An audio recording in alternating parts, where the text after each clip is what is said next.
ॐ शन्नो मित्रशं वरुणः शन्नो भवद्वर्यमा शन्न इन्द्रो बृहस्पतिः शन्नो विष्णुरुक्रमः नमो ब्रह्मणे नमस्ते वायो त्वमेव प्रत्यक्षं ब्रह्मासि त्वमेव प्रत्यक्षं ब्रह्म वदिष्यामि ऋतं वदिष्यामि सत्यं वदिष्यामि तन्मामवतु तद्भक्तारमवतु अवतु माम् अवतु भक्तारम् Om Shanti Shanti Shanti. So many kinds of anandas enjoyed by so many kinds of celestial beings and so little time. This is this is in a way, that is what it feels like as we come to the close of this particular portion of the text. And so, what does it say here? We have to yet see the last two forms of Ananda, and we will look at that now. So, we have to see, we saw Brihaspati's Ananda. Brihaspati is the guru of Indra, Deva Guru. So, the guru of not just Indra, of all the Devas. Guru of all the Devas, this is Brihaspati. And then Brihaspati also has a boss. Who is that? Prajapati. Prajapati is Virat. Prajapati is the name of, Prajayaha Patihi. Prajapati, the creator of all. So it is Virat, Bhagavan in the form of that which has given birth to everything. So when we are talking of Prajapati, it is Virat. So the 100 times Ananda doesn't mean anything.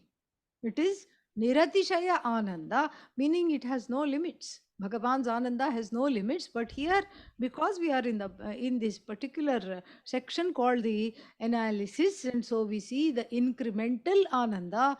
So if this Bhagavan were not aware of the, which is not at all a possibility, but if this Bhagavan were also self-ignorant, then they would enjoy only 100 times more Ananda than Brihaspati, and 10,000 times more Ananda than Indra. But that not being the case, Bhagavan being completely self aware and having full measure of self knowledge, it is the Ananda that everybody is seeking.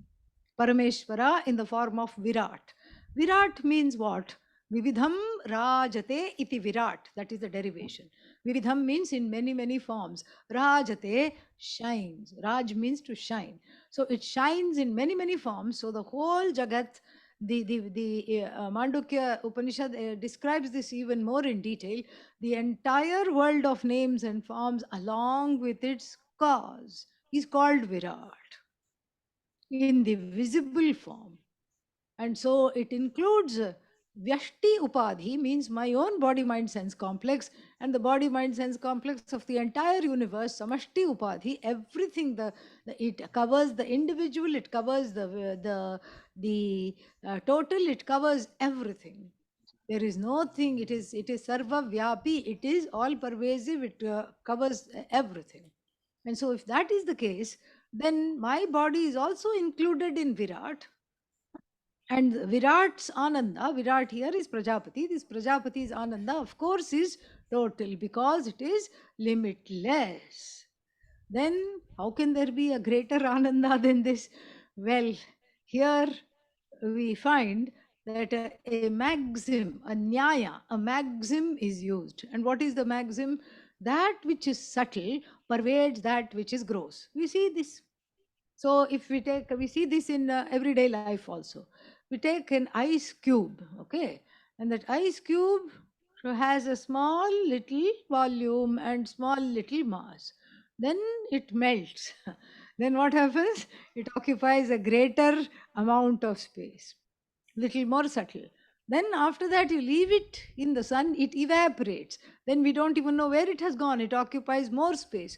So this way, that which is subtle, this is a law. The law of the universe and the law in the Shastra is that that which is subtle pervades that which is gross. So here when we talk about Virat, we are talking of the visible, objectifiable, easily objectifiable bodies, minds, senses, names, forms, words, meaning, everything is covered. And then the next one, Brahmanaha Ananda. So, what is this Brahman here? That this is not Satyam Jnanam Anantam, it has a specific meaning. Hiranyagarbha. Hiranyagarbha means this is the Sukshma Sharira, subtle body, the subtle body of the individual, the subtle body of the total subtle body, in the sense of that because of which all the gross bodies have come. That is, of course, more pervasive, more subtle, so it pervades even the gross bodies at the individual and collective level. Therefore, we end at this note because beyond this there is nothing else. So, this Hiranyagarbha, this Bhagavan in the subtle form, Hiranyagarbha, the Virat is equated to the waking state of the individual. There is a connection because when I wake up, the world also wakes up with me. I stretch, the world also stretches. I flex my muscles, the world also wakes up. Everything, and this we see in India very, very, very nicely. 4 o'clock, nothing is moving, not a mouse, nothing is moving, everything is quiet and it is dark. And then you keep looking, you just let's say you put a camera on the roadside, even in a big metro or something like that. 4 o'clock, no, not even a leaf is moving. And then by 4:45, one person comes with a, what is that called, a cart, a push cart, and that has all the ingredients for chai. It has a little stove, it has a little pot, it has all the masalas, everything. It has the ginger. He starts to grate and shuck and grate the ginger. And then he makes a little noise so that everybody wakes up, and now chai is coming. And then he is not allowed to make a lot of noise because there are some rules in place. The government will be upset with him and he will lose his hawking license. So very cleverly what he does is he has bells on the all sides of the cart, so when he is grating the ginger, it just starts to chime. And then suddenly, out of nowhere, two, three ladies come with their big basket of flowers, and they have magic in their hands. They start to make malas. Why? Because there is a temple there. And the priest comes. And the lady who cleans the temple comes. And so slowly, this particular Jagat is also waking up with the person. And you see Vishwa, and the individual is called Vishwa, relating to the total Virat. And same thing, Hiranyagarbha also has an individual component called Taijasa, the individual in the Sukshma state, subtle state. What is that subtle state? Dream state. Very, very beautiful. So like this, it ends on the note of Hiranyagarbha and Brahmana Ananda. It's not Ananda of Brahman. That the word, the preposition of has no meaning here. It's like saying the head of Rahu. What is Rahu?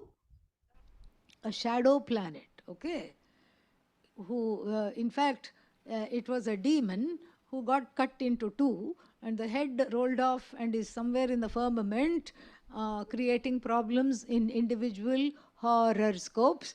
And then the tail is there, also floating around somewhere, creating also problems in individual horoscopes. That is their job.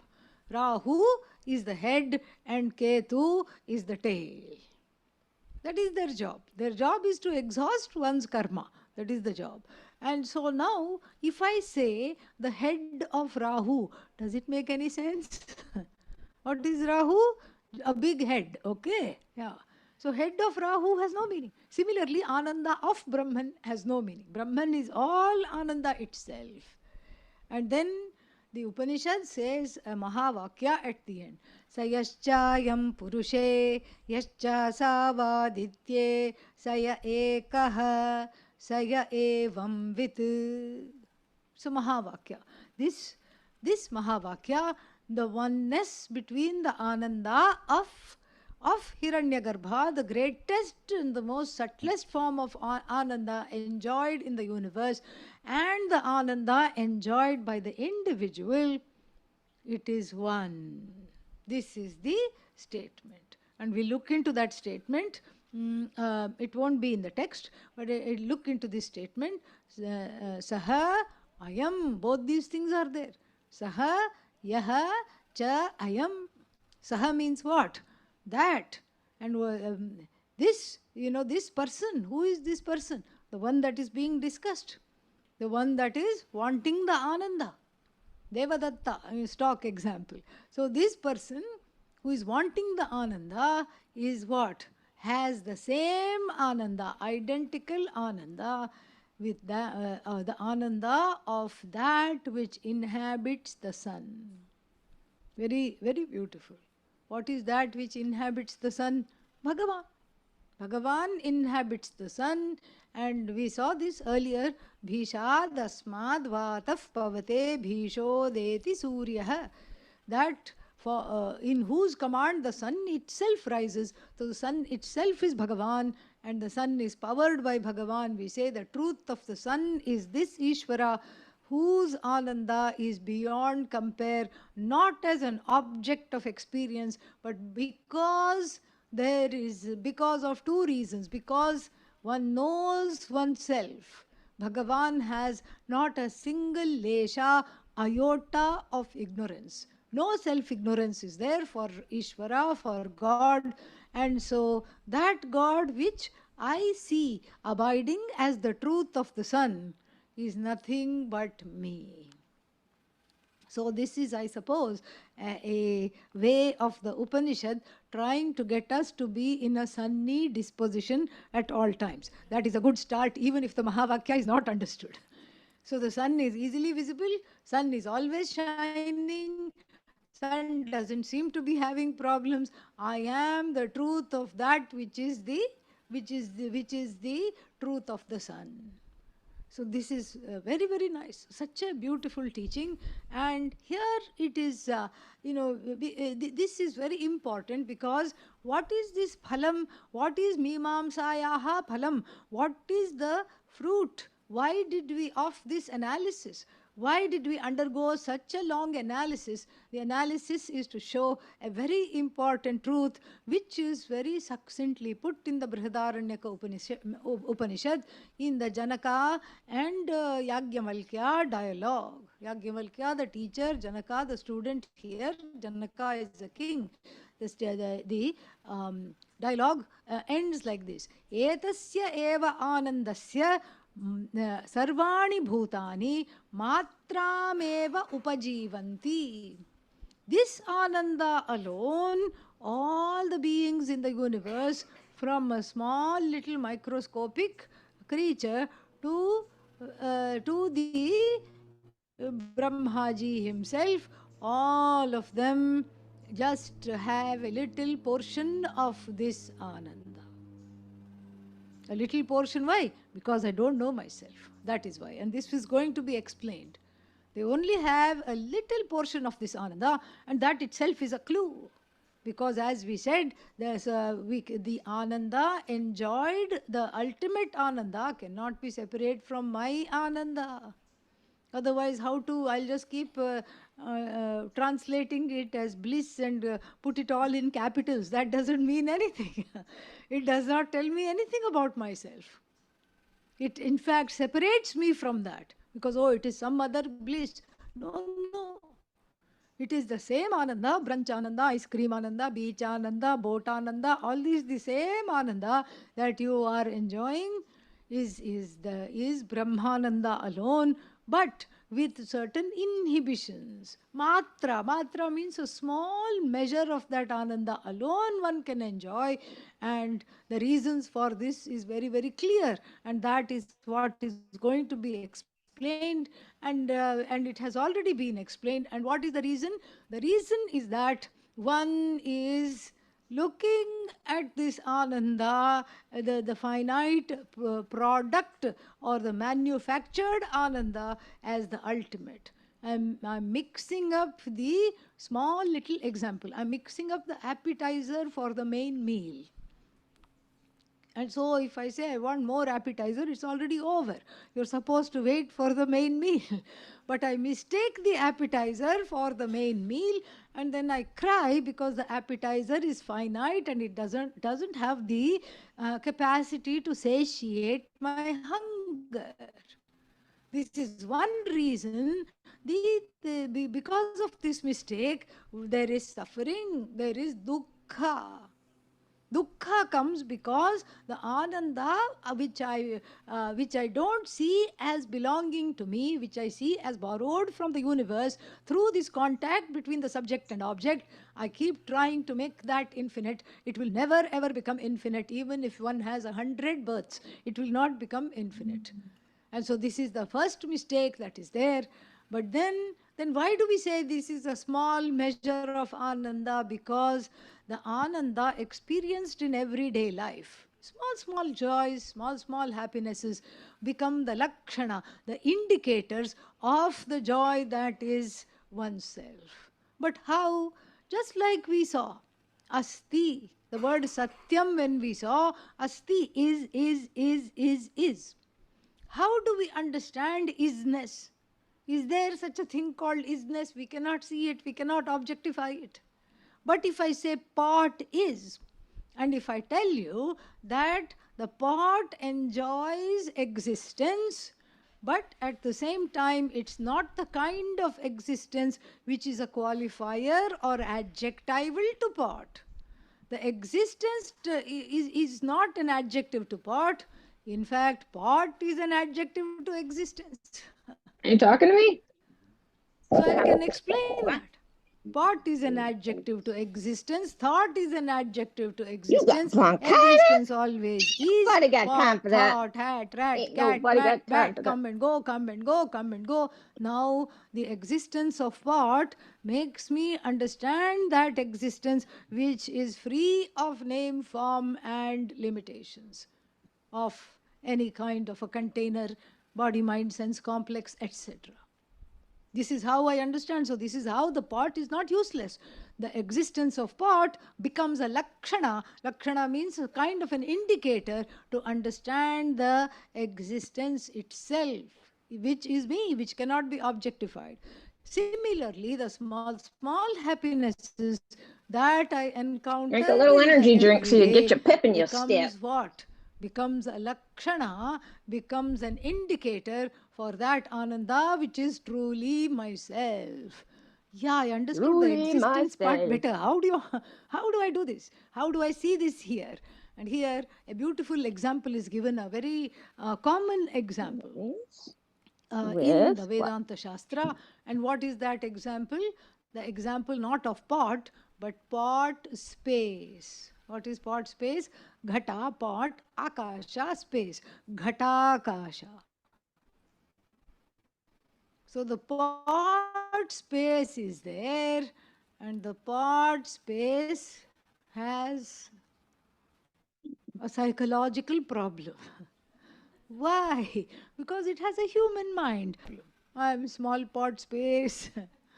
I am, let me out. I cannot get out. And this pot is just constricting me. Oh, space. Spacaya Namaha. The pot is praying. Oh, space. I want to become one with you. What should we do now? Should we take the pot and go like this upside down? Okay, become one with space. It won't work. And so what does this pot need? Does it need bhakti? Maybe it will help, but it will not solve the problems. Does it need some other sadhana, stand on one leg like Ravana and pray?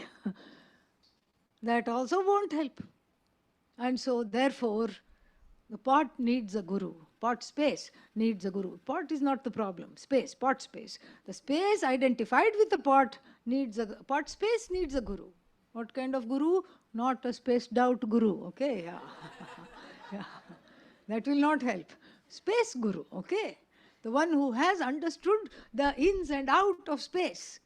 So the space guru comes, and after Sahana Bhavatu mantra is chanted, the pot space is feeling small and saying, oh, space guru so big, I am so small. I don't even feel worthy to sit in front of space guru. And this Swami Spaceananda, please teach me what is the truth. And Space Guru does not even look for introductions, goes straight to the point. And Swami Spaceananda ji says, you are not pot space at all. You are space. No, space is God. Swami Akashananda sounds better. Yeah. Nice name also for a Swami. So, Swami Akashananda ji says, you are not space, pot space. You are space. How? How? I am in this pot. I am confined. I am in this pot. You in this pot? Because Swami Spaceananda ji had this thing, had a few Buddhist influences. So he says, are you in the Hari Om, Hari pot Om, Hari Om. or is pot in you? Ah, Vedantic Kovan. See, we also have. Yeah. Is space in the pot or is pot in space? You are the one. Pot is in space, everything is in space. You are that in which everything is, but you are untouched by anything. You are untouched by anything. You are what? Chidakasha. Chidakasha means you are that consciousness which, as we saw, is existent, which is the Chida source of Akasha. existence, but which shines as I effortlessly because it happens to be self evident, and this self evident awareness, consciousness is you. And like the space, it is all pervasive. Mary, can you go Mahavakya is not make you my are salad space. for Okay, me? that is very Make troublesome. me a Yeah, salad. we have to come back to that which is exemplified. You are that which is all pervasive, fantastic, wonderful, limitless consciousness. In fact, everything is as though in you, but you are not affected by anything at all. It's just like space upholds everything. So when it rains, the space does not get wet, right? The space doesn't say, towel please, and need to dry off. Space will not catch a cold. Space does not get wet. Space does not need to dry off. Let it rain. No, but what is this rain? Sorrow, raindrops, tears. The tears do not affect me. In fact, because I am there, the tears are evident. Tears affect what? Only that reality which is empirical. What am I? Paramartha. I am Paramarthika Satta. I am the space like consciousness that even upholds all my body, mind, sense complex, or the truth of all bodies, all minds, all senses without a complex. And then this is what I am. Let it rain. Sung to the tune of Let It Snow. Okay? Let it rain. It's not affecting me at all. Let it rain. In fact, this is just what is that? A beautiful, one of the concluding top verses in the Panchadashi, chapter 8. Maya megho jaganniram. So the rains are coming from the clouds. What are the clouds? Maya. Maya in the form of the projection. Bhagavad Shakti. Shakti of Bhagavan. Or you can say Maya in the form of even one's own ignorance. So Maya, Megha, these are the dark clouds. Suddenly I feel eclipsed. And without recourse to this knowledge, I say, oh, I was fine 5 minutes ago, I don't feel so good. Wait before you go there. Before you just start succumbing to this cloud, understand that the cloud is what the space sustains. You are not the cloud, you are space like consciousness in which there is a little cloud. Now, my attitude towards the cloud has become very accommodative because I am space like, and what does space do best? Accommodate everything. So I accommodate the cloud and see what it does. This is Maya, the trickster in a way. And what does she do? She reigns. And what does she reign? The Jagat. Raindrops are the Jagat. In other words, that Jagat which I subjectively see when I'm in the subjective reality, I see it as samsara, some sorrow or the other, samsara. I see it as samsara, and the Maya is reigning samsara. And then from this vantage point, I can see all the jivas running helter skelter, trying to find shelter. They are all running. And whatever they can find, they are putting on their heads a piece of paper, a piece of plastic, something or the other. And they are running to find cover because the rain has become now a big deluge, a salty deluge of teardrops. And then everybody is running. Save me, help me, trahimam, pahimam, they are crying and running. And what am I doing? I, who has understood this very well, I have walked over to this space like consciousness, and from this vantage point, I see that there is nowhere to go, and there is no need to go anywhere. I am right here, right now. There is no, I am not getting affected. I am not wet. And what is wet is the body, the mind, the senses, everything that is finite is affected by the Jagat, but not me. Even though living in a finite body mind sense complex, I can truly say I am Ananda, Niratishaya Ananda, free of all names, free of all forms. This is what I can say. And this is the phala. Phala means the fruit of the analysis of Ananda. Because the fruit has to come at and coalesce at this message of oneness. Otherwise, if Manushyananda, Gandharvananda, and all these Anandas are beyond my reach, then it is just a teaser. Then the Upanishad would be sadistic. We have all these Anandas, but none of them are meant for you, okay? Too bad. Go on and lead your miserable lives. That is not the message of the Upanishad. The message of the Upanishad is all that is available to you, but then when you understand that you are this space like consciousness which is not affected by anything, then what? Then you don't need anything at all. You don't need all these levels of Ananda.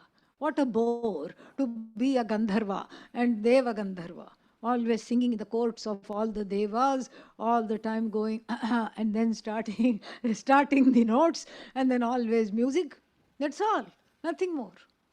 And the Karma Deva also just looking over to Indra's shoulder, when can I replace him? Always there will be some kind of a up and down. I gloat when I see somebody below me, and then I just feel very sad when I see above me in the range of happiness. These ranges don't matter.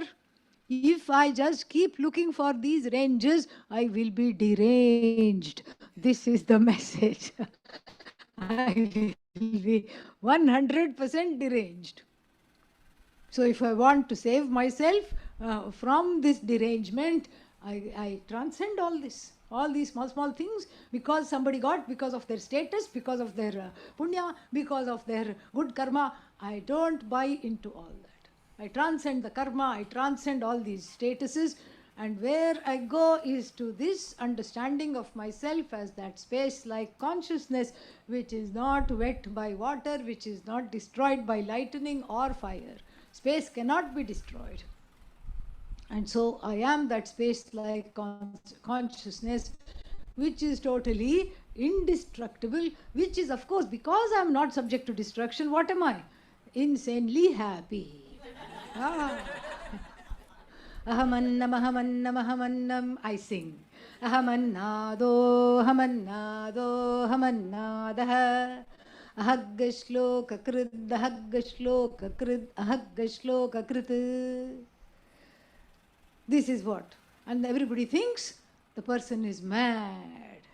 Because the person sings, what is the lyrics of the song? I am food, I am food, I am food. If somebody keeps going like this, especially at 10 o'clock, yeah, in the brunch line, and everybody looks at each other and, moves a little bit away. Yeah. All the teachers say, give them space. Little bit I shift, give them space. But here the person is not mad. The person is expressing that oneness, because they have discovered themselves as Ishvara, as Parameshvara. I am the truth of what I eat. I am food. And then what? If I am food, then I am eating myself? No. Then the next part of the lyric says, I am the eater of the food also is me. Now it starts to make sense. Now it is Vedanta. But if you just keep saying the first line, I am food, I am food, I am food, okay, slowly you back off. I am not only the food, I am the eater of the food. And then it gets even more daring. The shloka, the person of knowledge sings uncontrollably, happy, sings and expresses this joy by saying, you know who is the author of the Taittiriya Upanishad that you have been studying? Me. Aham, eva shloka krit. I have composed all these shlokas. And it gets better. I am the one that was first born, if there was anything born. I am the one that is timeless. I am the one because of which everything is born. Like this, the person keeps just being in one's glory. And then now we come to the important question, how to do that in the everyday. We have done a lot of things about the everyday, but this is just a little summation, and since today is a holiday, correct? Yes, so I can take a few minutes extra.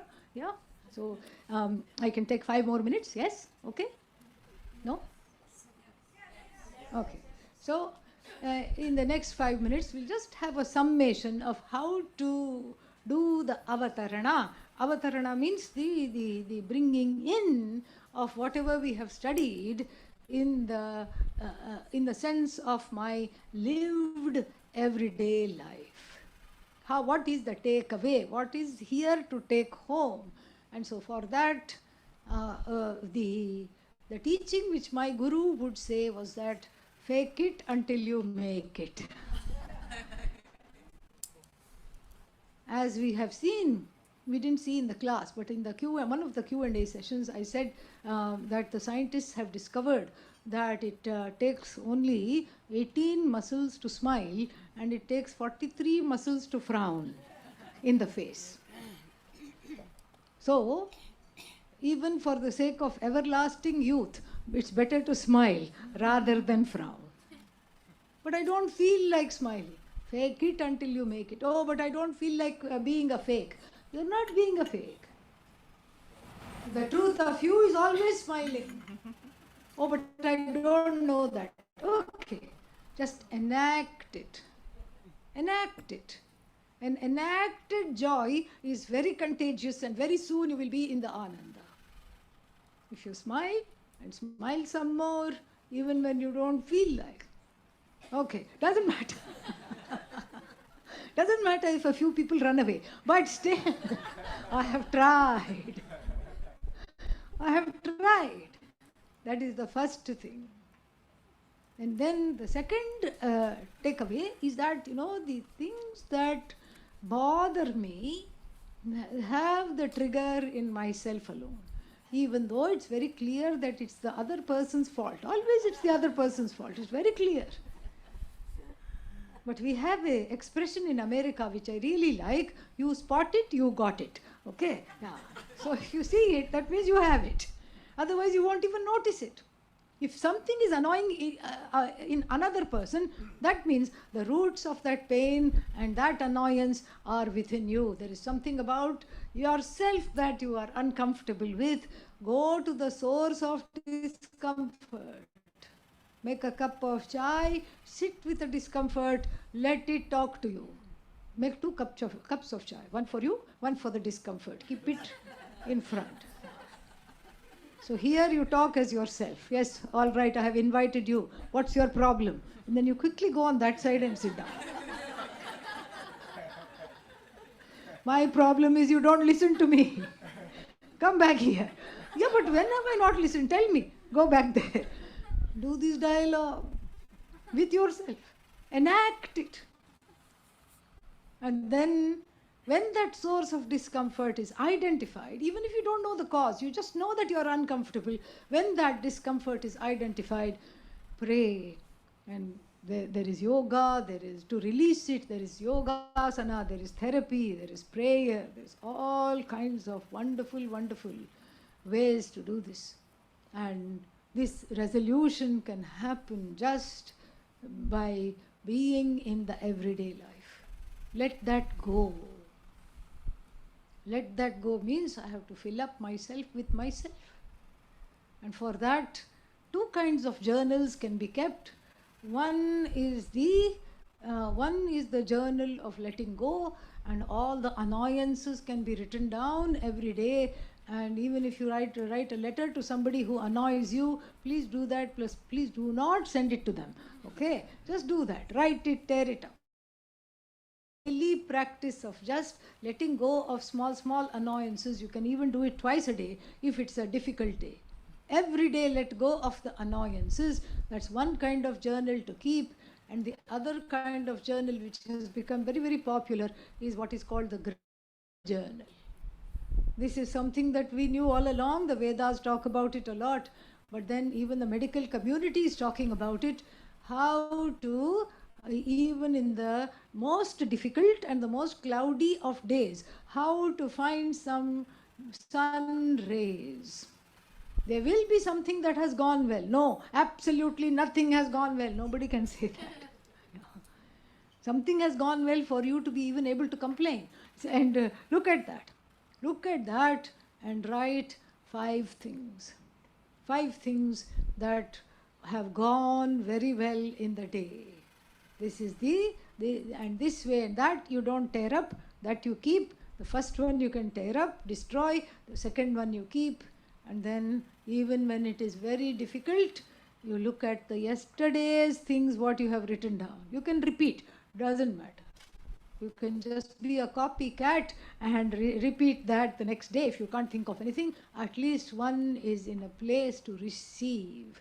One is in the place to receive wonderful gifts that Ishvara is showing every day. And to even know this Ishvara as oneself, one doesn't need to do anything except look at the sun. You see, the truth of the sun abides in me. You look at the ocean, the truth of the ocean is myself alone. You breathe with the waves and you see the oneness everywhere. And that is how one slowly grows. And with the help of such practices and such knowledge, this Ananda is in the bag, in the pocket. And I wish everybody that everybody gains this knowledge in the holy realm, in the holy terrains of this ashram. May everybody be happy. May nobody be sad. May everyone have long life, good health and joy always.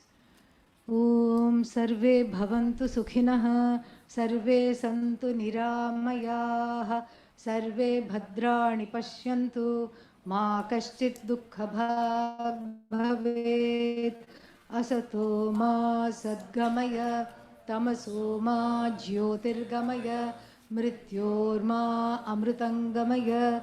Om Purnamadav Purnamidam Purnat Purnamudachyate Purnasya Purnamadaya Purnamevavashishyate. Om Shanti Shanti Shanti. Harihi Om Shri Gurubhyo Namaha. Harihi Om. Thank you very much.